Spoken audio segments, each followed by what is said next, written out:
Hello అండి, నమస్తే. నేను అనుష. ఇవాల్టి వీడియోలో weight gain recipe baby food చూపించబోతున్నాను. ముందుగా ఒక బౌల్లో ఒక గ్లాసుడు బియ్యం తీసుకొని దానికి సగం క్వాంటిటీలో పెసర్లు తీసుకోవాలి.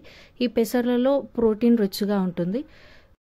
వీటిని ముందుగా ఒక 2-3 టైమ్స్ వాష్ చేసుకుని వాటర్ వేసుకొని ఒక 1 to 2 hours పాటు నానబెట్టుకోవాలి. ఈ పెసర్లు నానడానికి కొంచెం టైం ఎక్కువ పడుతుంది. మీరు ఒకవేళ లంచ్ టైంకి ఇది ప్రిపేర్ చేయాలనుకుంటే మార్నింగ్ నానబెట్టుకుంటే సరిపోతుంది. ఇప్పుడు కుక్కర్ పెట్టుకొని ఇందులో ఒక స్పూన్ నెయ్యి వేసుకొని, నెయ్యి వేడైన తర్వాత కొద్దిగా జీలకర్ర, ఒక వెల్లుల్లి రెబ్బ, ఒక 2-3 మిరియాలు వేసుకొని వేయించుకొని మనం ముందుగా కట్ చేసి పెట్టుకున్న ఆలుని ఇందులో వేసి వేయించిన తర్వాత ఒక చిటికెడు పసుపు, మనం ముందుగా నానపెట్టుకున్న బియ్యం ఇంకా పప్పును వేసి కలుపుకోవాలి.